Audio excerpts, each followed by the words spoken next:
Hello viewers, Murray here with Murray's Mobile Mechanics, and this time around I'll show you how to replace the transmission mount on the 2013 Nissan Altima 2.5 liters. So let me flip the camera and then we go from there.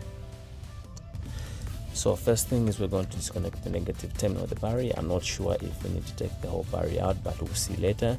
But we're going to take off this 10mm board right here, and then this one right here that holds this air knuckle right here, and then we're going to take off this air filter box out.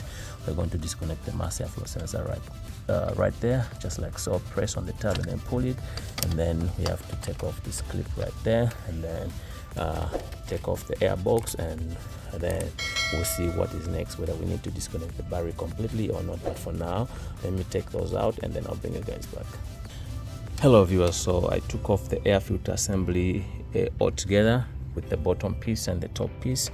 It gave me a hard time to disconnect it from there, so I disconnected the mass airflow sensor, disconnected the air breather. I'll show you where the air breather is, and then 10mm bolt right there.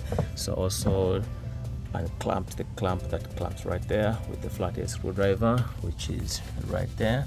This is the transmission breather pipe, the one that I just mentioned, and then the 10mm bolt right there, and then the air filter box itself plugs into these two rubber grommets, and then that should be it. And this exposes the transmission mount, which is right there. So at the bottom, to release tension on the transmission, I'm using a jack and a block of wood. So if you notice, I haven't gone on the transmission oil pan. I've gone on the bell housing between the transmission and the engine, just to release tension on the transmission mount. So right now, this mount should be good to go. Let me set myself up just like so. So we'll start by loosening the middle bolt. I've already loosened it just to make it easier and quicker, so that we don't make the video too long. So I used the 18mm socket right there. This comes off, and then I switched to the 16mm socket right here, and then I'll take these bolts out, and then the other one right here. So it looks like we do not need to actually take or disconnect the battery out, so we'll take these bolts off just like so. They're pretty long and they're all the same, so nothing to worry. So what we're going to do right now is jack up the vehicle a little bit so that we can release the tension on the mount just like so.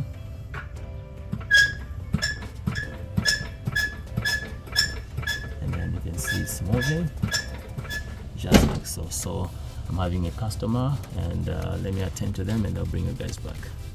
Hello viewers, sorry about that. Customer was dropping off their car, they have broken bolt, so that's gonna be fine. So right now I tried to jack up this thing and it's not moving. So what we're going to do is we'll try to lower it down and hope it just slides off, because right now you can see it's not budging, it's not doing anything. So right now we'll lower it down just a little bit. Let's see if it will separate.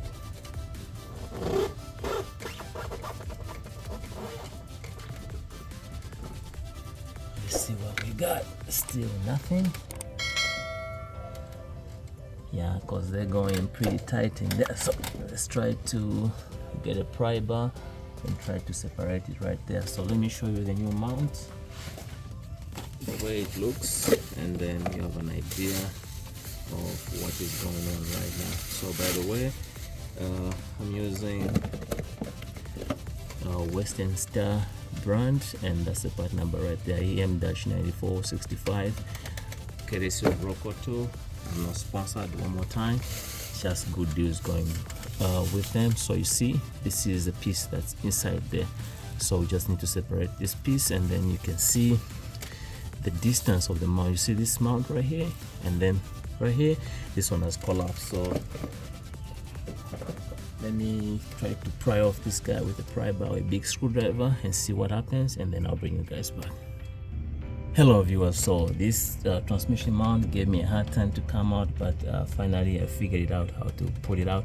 It was not budging. I used some WD-40 to spray around it, nothing. I used the pry bar, I used the bigger screwdriver, bigger pry bar, nothing.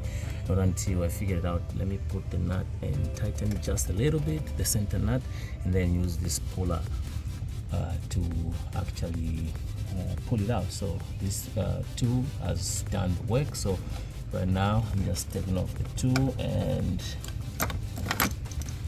this mount should be out just like so. So I believe there is some if you look down there, there is some actually, if you look at the bolt itself, there is some splines. I don't know if you're able to catch them, but there is some splines. I think that's why it was not budging.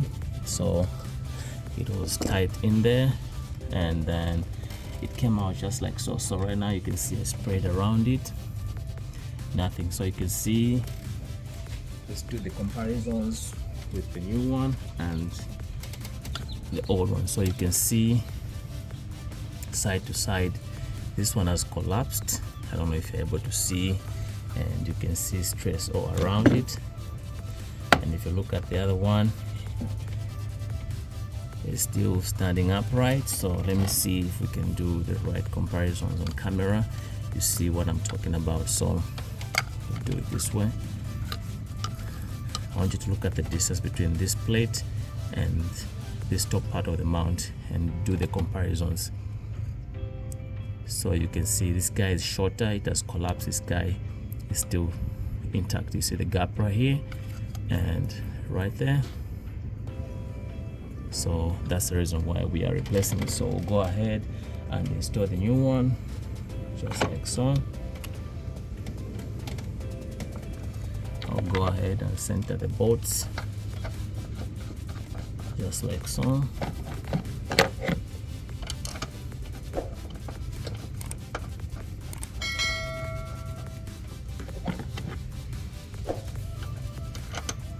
And you know what, before I do that, let me spray some WD-40 around the bushing at the bottom of the mount so that it slides in smoothly. I mean right here, let me spray some WD-40 around it.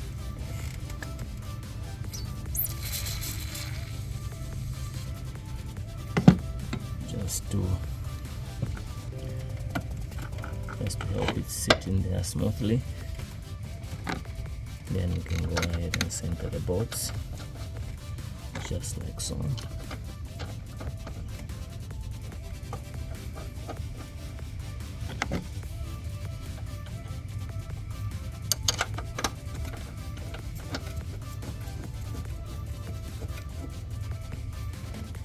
Go ahead and tighten these bolts. Make sure you start the bolts by hand, get as much threads as you can, then you can switch to the impact wrench just like so. And there you can see it sits in just nicely. Then we can go ahead and put the center bolt just like so. And now before we do the center bolt, let's stop these bolts just like so.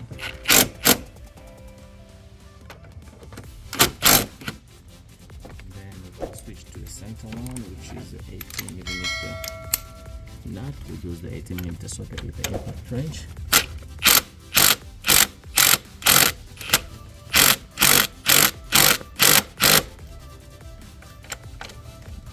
Couple